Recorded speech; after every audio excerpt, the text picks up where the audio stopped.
बिस्मिल्लाहिर्रहमानिर्रहीम। अस्सलाम वालेकुम। उम्मीद करती हूँ आप सब खैरियत से होंगे। आज की वीडियो का टॉपिक मैट्रिक और इंटरमीडिएट के इम्तिहानात के रिज़ल्ट। पंजाब गवर्नमेंट ने मैट्रिक और इंटरमीडिएट के इम्तिहानात के रिज़ल्ट की तारीख़ों का ऐलान कर दिया। सेकेंडरी स्कूल के नताइज का ऐलान 14 सितंबर और इंटर के नताइज का ऐलान 17 सितंबर को होगा।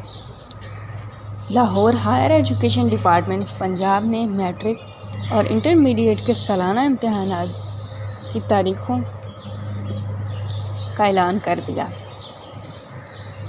Secretary higher education department Punjab की तरफ से जारी करदा नोटिफिकेशन के मुताबिक सेकेंडरी स्कूल के सालाना इम्तिहानात के नताइज का ऐलान 14 सितंबर को किया जाएगा, जबकि हायर सेकेंडरी स्कूल के इम्तिहानात के नताइज का ऐलान 17 सितंबर को होगा।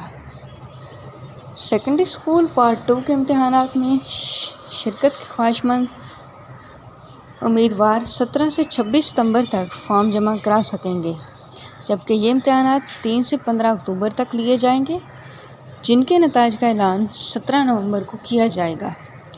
इस हवाले से तलबा फॉर्म बोर्ड की वेबसाइट से डाउनलोड कर सकेंगे।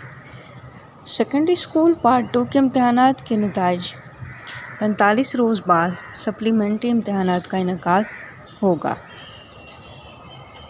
उम्मीद करती हूँ आज का पैगाम आपको पसंद आया होगा। अगर आपको पसंद आया वीडियो को लाइक कीजिए, चैनल को सब्सक्राइब कीजिए। बहुत शुक्रिया। अल्लाह हाफ़िज़।